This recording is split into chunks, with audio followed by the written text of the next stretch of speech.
Goku and Raditz look on in shock at the energy radiating from their father. Raditz collapses to his knees, not understanding how their father could be it, the legend, the Super Saiyan. Bardock hears another scream from behind him and looks to see Prince Vegeta looking on in awe as well. Vegeta has made it back to Earth after coming to conquer it yet again. Though, once he saw how the others were doing against the Ginyus, he decided to just watch and wait for his chance to strike. That's definitely not happening anytime soon, after he sees what Bardock has become. Goku is the only one not really understanding what the Super Saiyan is, and asks his father about it.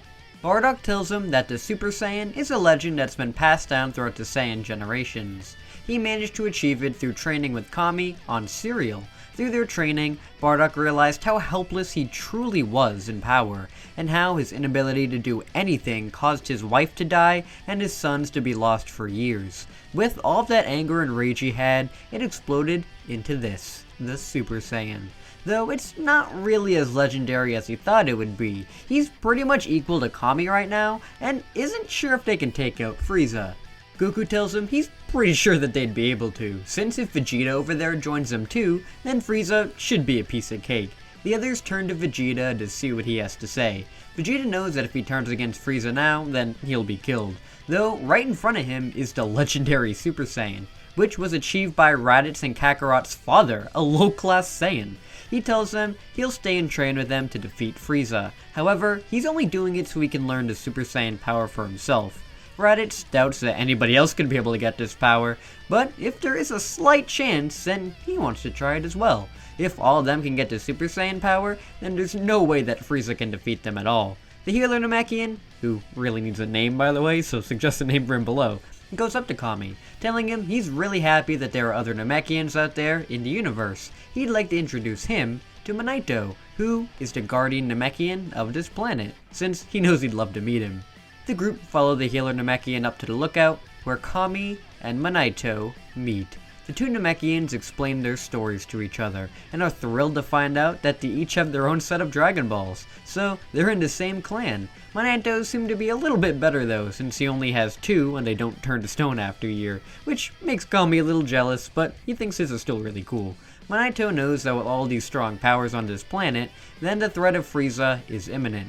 For them to all be ready for the invasion, he opens up the hyperbolic time chamber for the group to use, as in the chamber, they can train for a year and a day. They all think this sounds like a pretty good deal, as that will give them plenty of time to see the Super Saiyan in action. The only caveat is that only two of them can go into chamber at a time, so they'll have to find out how to make it out among themselves. Goku tells Raditz that he's missed their dad more than he has, so he should definitely go in with him first. Raditz is surprised by his brother's kindness, though knows he shouldn't be. Kakarot is the least Saiyan-like Saiyan he's ever met. It's decided that Raditz and Bardock will go in together first, with the door shutting behind them and their training beginning.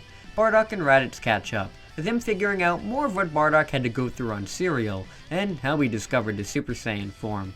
Bardock is still pretty hard on him when he tells him how he was basically a slave under Frieza, Vegeta, and Nappa, but he gets over it since he's just happy he managed to stay alive on Earth, since it would have been horrible if both him and Kakarot died fighting each other or something like that.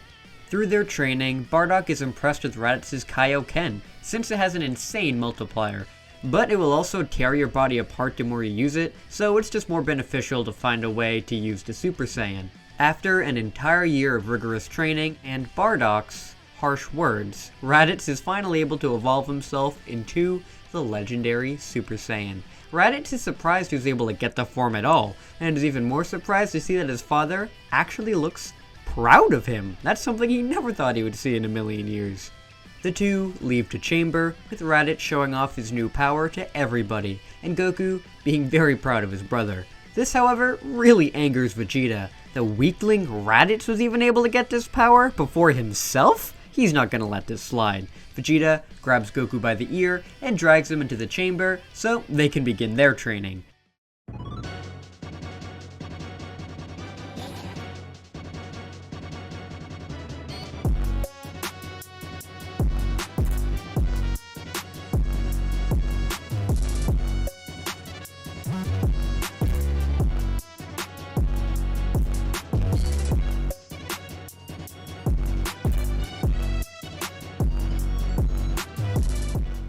The two Saiyans spar constantly, with Vegeta overexerting himself to the max, trying to get Super Saiyan all at once. This is a good opportunity for Goku to try and show more about actual martial arts, and to just not just blindly fight using anger.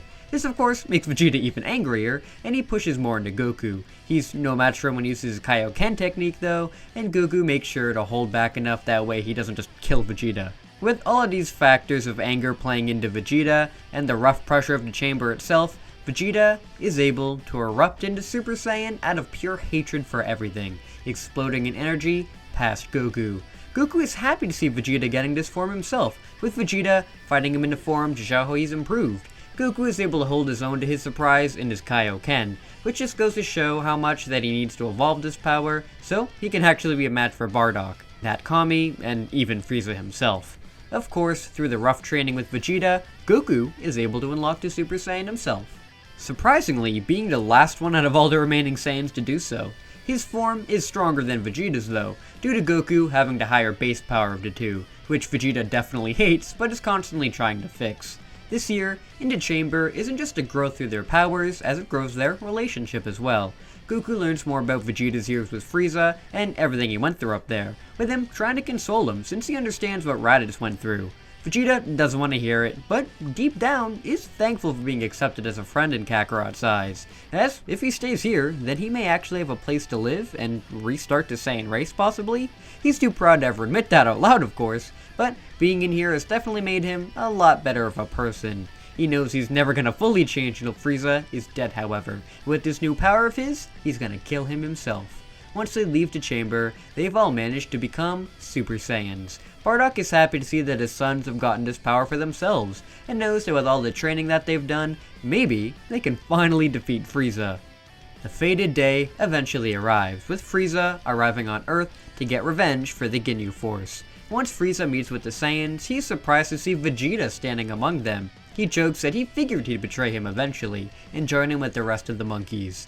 Vegeta tells Frieza that while he's just been sitting on his chair looking all comfy, he's been off training harder than ever before to finally rid the universe of him for good. He's finally become the thing Frieza has feared most, the legendary Super Saiyan. Vegeta erupts into his Super Saiyan form, with Frieza shocked on this energy he's emitting. No, it's impossible! The Super Saiyan is only a myth! Vegeta rushes up to Frieza and beats the absolute crap out of him. Frieza is powerless against his might and is unable to retaliate in the slightest. Vegeta slams him onto the ground, telling Frieza he's embarrassed that he was scared of him for all these years. He's a joke to him now. Frieza grits his teeth, saying that no, he's nothing to the might of Frieza. Frieza transforms into his second form to try and push him back, but all the strikes he lands on the Saiyan do literally nothing. Vegeta pushes back, dealing the same amount of damage he did before. Frieza erupts into his third form now, shooting countless death beams at the Saiyan, with all them bouncing right off of Vegeta. Vegeta is getting sick of this game now. He's tortured Frieza enough and is going to finally end him here and now. Vegeta appears before Frieza, slamming him right into the dirt and using his body as a launching pad to launch himself into the air. High up in the sky now, Vegeta unleashes his Big Bang attack directly at the Tyrant. Frieza attempts to catch the blast and throw it back, but it's no use. The energy is too great and Frieza's engulfed in it, completely destroyed. Goku punches Raditz in the arm, telling him he's 2 for 2 on how easy it was to take these guys out. Bardock is surprised at how easily Vegeta decimated him. Maybe they've actually gotten too strong. Kami tells him that he's pretty sure Frieza could have transformed one more time. Zarbon seemed to say something like that years ago, and maybe if he had made it into his final form, then he would have been more of a challenge. Thankfully though, it never got to that, and the universe is finally a much more peaceful place. With the defeat of Frieza, Kami can finally return to Cereal, and make it so that their planet is no longer in hiding. He asks Bardock if he'd like to come back to the planet too, but Bardock tells him he's been trapped there for way too long. Now, he can finally make his own path here on Earth with his sons, and live the way he wants to. Kami understands his friend, and uses Monaito's Dragon Balls to send him back to Cereal. From here, our group gets settled on Earth, with Vegeta saying he'll be back to challenge the rest of them eventually, but he's going off-world now, to decimate what is left of Frieza's empire, and maybe even kill King Cold. Goku wants to go off as well, since he'd like to have some actual action since he really hasn't been able to get much in. Raditz says he's had enough of the Empire and will just stay here with his father for now. Goku and Vegeta leave off to go destroy the rest of Frieza's army, as Raditz and Bardock are now the newest protectors of Earth. Earth is really going to need protecting now too, since there's been a spy robot flying around and gathering a lot of data on the new warriors of this planet, and with all of this data Jiro has collected, he might finally be able to rid the world of these alien menaces. And with that, we're going to be leaving this episode here. Hope you all enjoyed the defeat of Frieza by Vegeta this time, since he definitely deserved to take out a main villain. If you guys want to see the rest of their takedown on the King Cold Empire and the events of the Android Saga, then make sure to get this video to 300 likes, as if we can hit that, then I'll make sure to continue on with this series. Before I go, I'd like to give a huge shout out to all of my amazing patrons. In the official patron tier, we have Nathan, BBB, and Bossmaker. In the moving up in the world tier, we have Patrick Sandelin, John Lister, Senshenron92, Oakwood Tree, Ogata Shiba, Monal, Blake Foyer, Matthew Garcia, Vegito Gaming 72, True Lightning Striker, Joseph Calvin Liu, Semroth, and Dreadpool. In the VIP patron tier, we have Always Zero and Levin726. And finally, in the God tier, we have Tony Kage, Tails Homie 99, and Caleb Gotcha FNAF.